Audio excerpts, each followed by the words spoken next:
Kukuletea taarifa ya moja kwa moja, kiongozi wa Azimio Raila Odinga kwa sasa anazungumza, ningependa tumsikize. Read. Today, Honorable William Samuel Ruto, my opponent in last year's presidential contest, has issued what I regard as an important statement.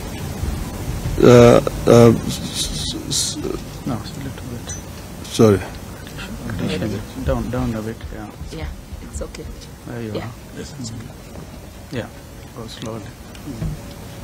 Well, I'll begin again.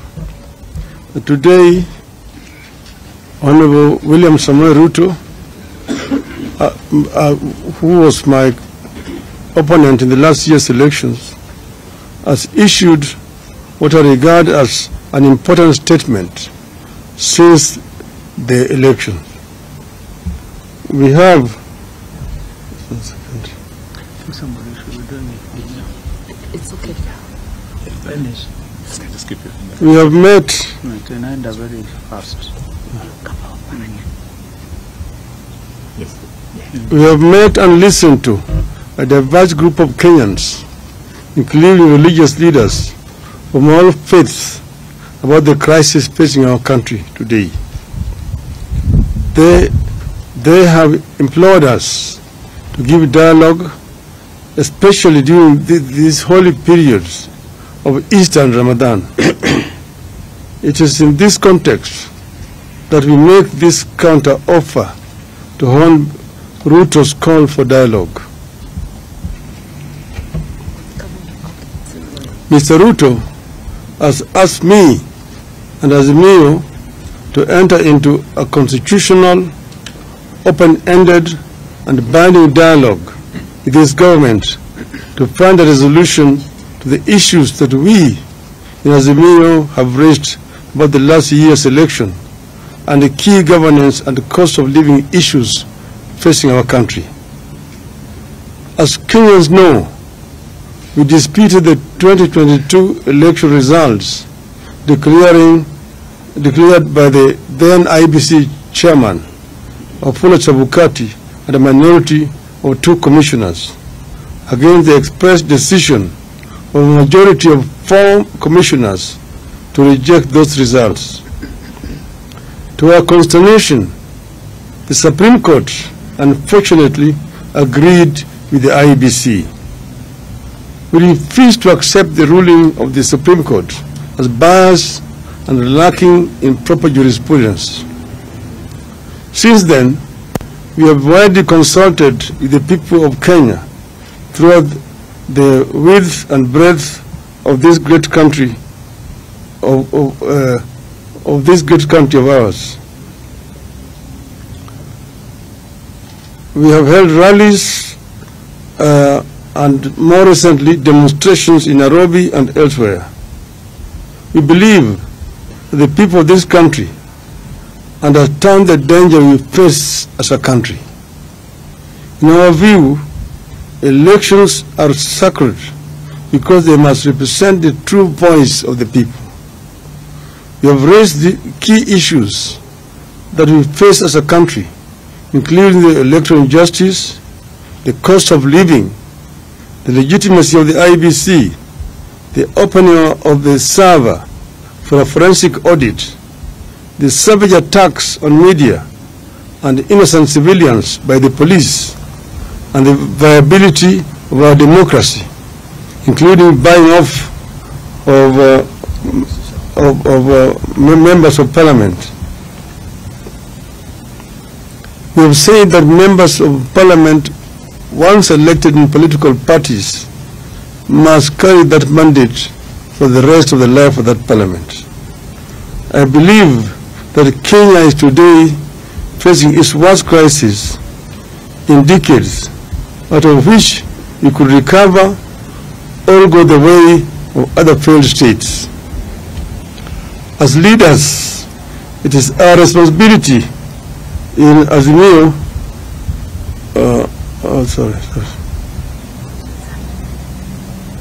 As leaders, it is our responsibility in Azimio la Umoja to save this country from the catastrophe. We as Azimio la Umoja have resolved the following. 1. We acknowledge Mr. Ruto's olive branch for a dialogue on key issues raised by Azimio la Umoja. To us, this is a positive development. 2. We agree that a balanced parliamentary process, co-chaired by both sides and backed by experts from outside, should proceed. In our view, this committee must be composed with immediate effect, with strict deadlines for resolving the crisis facing the country.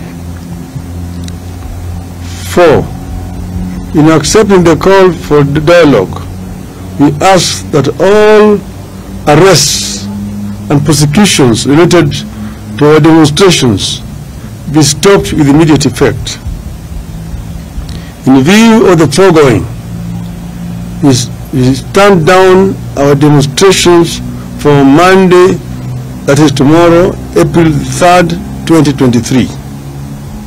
6.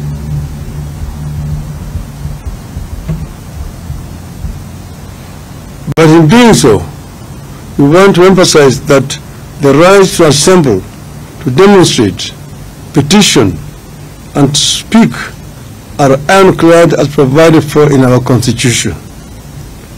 7. Therefore, we reserve our rights to call for demonstrations should this process not bear fruit. Should there be no meaningful engagement or response from Hon Ruto to our counter-offer, we resolve to resume our demonstrations after 1 week. We have said several times that demonstrations, picketing, processions, petitions are enshrined in our Constitution, and therefore they are not criminal. We have also said that we as Azimio have never organized criminals to vandalize businesses of innocent, hardworking Kenyans. This is the work of our distractors.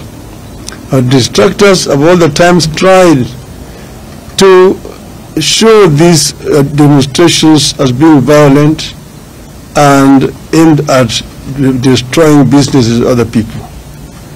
We want them to desist from doing so. And we want to underscore the point that demonstrations are a fundamental right of each and every Kenyan. Therefore, we would like to see other organizations, particularly human rights organizations, stand out and condemn these heinous acts which have been committed by the state. There have also been excessive use of force by the police. Police officers are meant to keep law and order. But if you find a situation where police officers are using live bullets against unarmed civilians, it is of course basically a reckless police force which wants to cause life which they are supposed to protect. We actually protest in the strongest terms possible but this violation of the fundamental rights of our people. We say that we are ready to embrace dialogue and that we will engage as long as Mr. Ruto and his team are ready to engage. We as Azimio are ready because we want a peaceful resolution to the differences that we have in this country. We want to strengthen our democracy. We want our election to have meaning, that how Kenyans vote is actually what is eventually announced by the Electoral Commission. We have also said that we did not want to see the 4 commissioners who had said no to be sacrificed. want those commissioners to be reinstated so that we can be able to move in as a country in a one and a united way.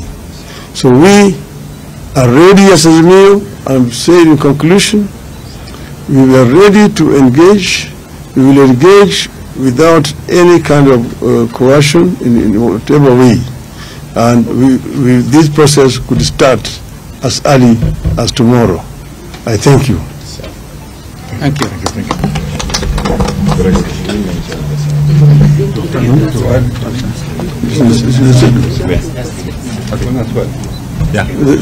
Any question? No questions. They don't have. Fantastic. Do you have any questions? Yes. No, they don't. They don't have. My name is Brian Mushiri from NTV.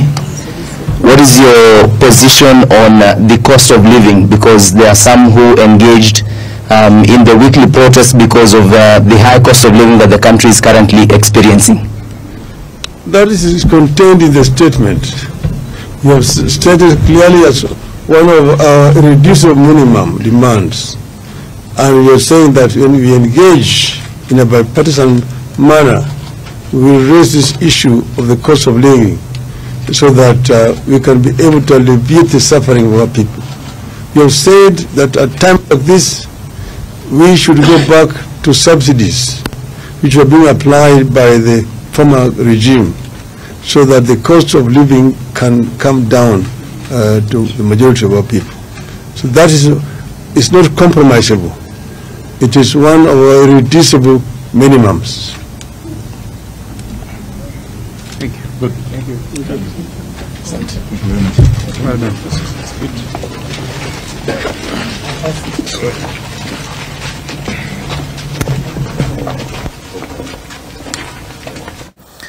Mtazamaji, huyu hapa ni kiongozi wa Azimio Raila Odinga. Viongozi wengine pale wote wa Azimio, mtazamaji, baada ya kutoa hilo tangazo kwamba maandamano ya siku ya kesho, siku ya Jumatatu, yamesitishwa kwa sasa, mtazamaji, akisema kwamba yale mapendekezo ya Rais William Ruto kwamba yanaweza kwanza wakati wote kuanzia kesho.